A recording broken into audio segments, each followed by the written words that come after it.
To be honest, I didn't really focus on that. You can't kind of, I mean, it's hard to, you know, fulfill the fans' expectations when you're making a different story. I mean, this film is different to the book. A lot of the key story points are very similar, and I think Philip did a great job in making the story very similar. But you know, obviously the age is different. My age is not 12 years old, right? And so they upped that a little bit to change it.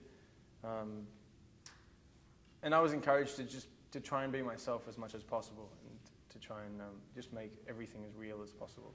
And to do that, you kind of have to just put yourself out there and trust your own experiences. It would have been very different. Okay. In this film, you kind of believe that, you know, he's fighting for love, and that love is very powerful. And at 12, it's hard to believe that, you know, a crush is true love. I mean, I'm sure there is true love at such a young age, but, you know, you kind of, it's more realistic in the sense that, you know, a young adult is more, you know, inclined to start loving and you know, feeling,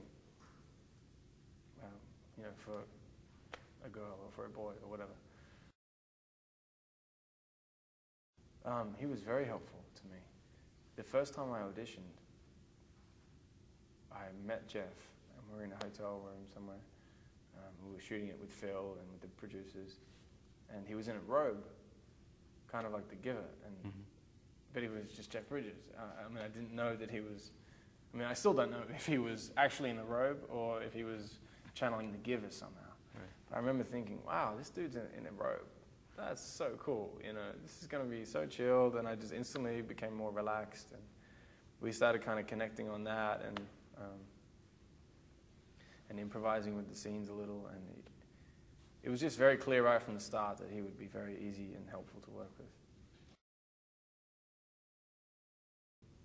Yeah, but it was a fun scene because I have to step in and whisper to her so my family can't hear.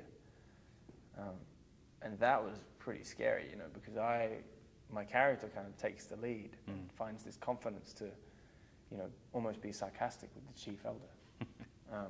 And so I kind of played around with that a little bit, and that was a lot of fun, yeah. I think it's more a personal message that people will get. You know, this story, you really feel like you're with Jonas. And in the book, you really feel like Jonas is talking to you, you know, just you. And so I hope that it's a message that people will realize unto themselves. You know, gain that little bit of extra confidence to trust how they feel and to kind of believe in themselves a little bit, as Jonas does. And to, you know, if it feels right, go against the grain, which is often discouraged.